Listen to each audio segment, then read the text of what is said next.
उसको खड़ा किया और फिर दौड़ना शुरू किया।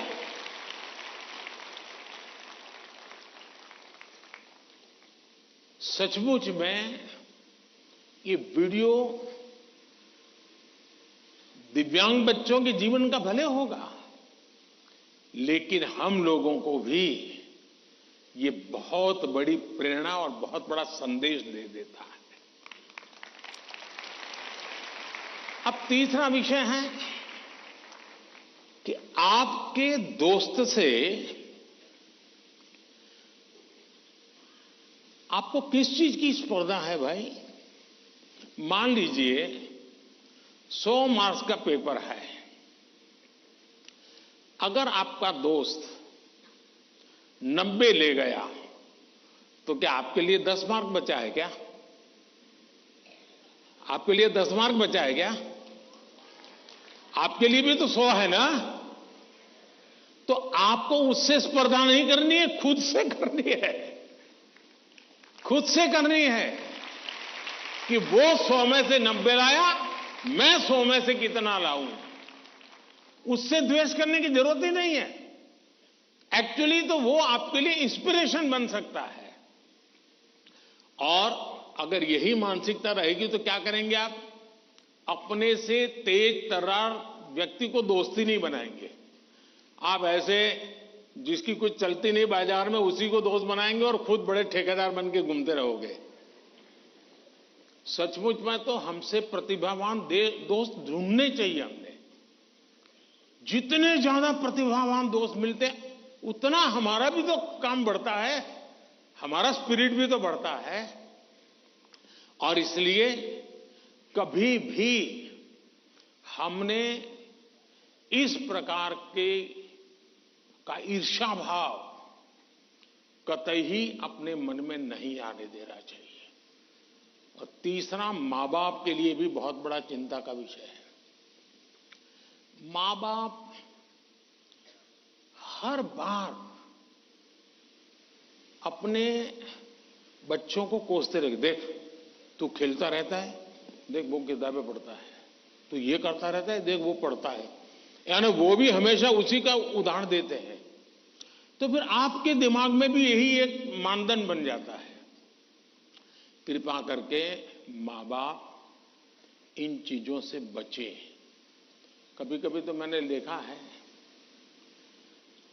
कि जो मां बाप अपने जीवन में ज्यादा सफल नहीं हुए हैं, जिनको अपने पराक्रम, अपनी सफलताएं, अपनी सिद्धियों के विषय में दुनिया को कुछ कहने को नहीं है, बताने को नहीं है, तो वे अपने बच्चों का रिपोर्ट कार्ड ही अपना विजिटिंग कार्ड बना देते हैं। किसी को मिलेंगे, अपने बच्चे की कथा सुनाएंगे। अब ये जो नेचर है वो भी एक प्रकार से बच्चे के मन में एक ऐसा भाव भर देता है कि मैं तो सब कुछ हूं, अब मुझे कुछ करने की जरूरत नहीं है। वो भी बहुत नुकसान करता है।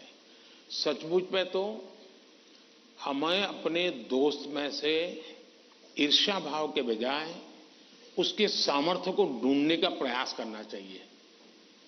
उसके अंदर अगर मैथमेटिक्स में एक्सपर्टाइज है, मेरी कम है, मेरे टीचर से ज्यादा अगर मेरा दोस्त मुझे मैथमेटिक्स में मदद करेगा तो वो मेरी साइकी समझ करके करेगा और हो सकता है मैं भी उसी की तरह मैथमेटिक्स में आगे जाऊंगा।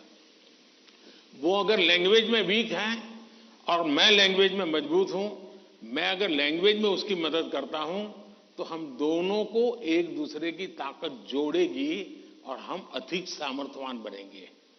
और इसलिए कृपा करके हम अपने दोस्तों से स्पर्धा और ईर्ष्या के भाव में न डूबें। और मैंने तो ऐसे लोग देखे हैं कि खुद फेल हो जाए, लेकिन अगर दोस्त सफल हुआ है तो मिठाई वो बांटता है। मैंने ऐसे भी दोस्त देखे हैं कि जो बहुत अच्छे नंबर से आए हैं लेकिन दोस्त नहीं आया, इसलिए उसने अपने घर में पार्टी नहीं की, फेस्टिवल नहीं मनाया। क्यों? मेरा दोस्त पीछे रह गया। ऐसे भी तो दोस्त होते हैं। और क्या दोस्ती लेन देन का खेल है क्या?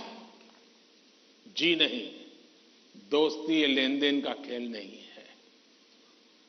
जहां कोई प्रकार का इस प्रकार का लेना देना नहीं है, निर्व्याज प्यार होता है, वही तो दोस्ती होती है। और ये जो दोस्ती होती ना, वो स्कूले छोड़िए, जिंदगी भर आपके साथ रहती है। और इसलिए कृपा करके दोस्त हमसे ज्यादा तेजस्वी तपस्वी हमें चुनने चाहिए और हमेशा उनसे सीखने का प्रयास करना चाहिए। धन्यवाद।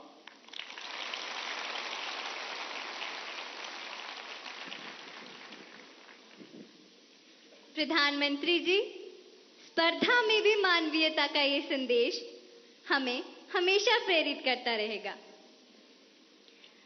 भारत का दक्षिण पूर्वी राज्य, कृषि प्रधान प्रदेश तिरुमलाई की पवित्र भूमि, आंध्र प्रदेश स्थित ZP high school Uparapalli, Anakapalli जिले के संगीत शिक्षक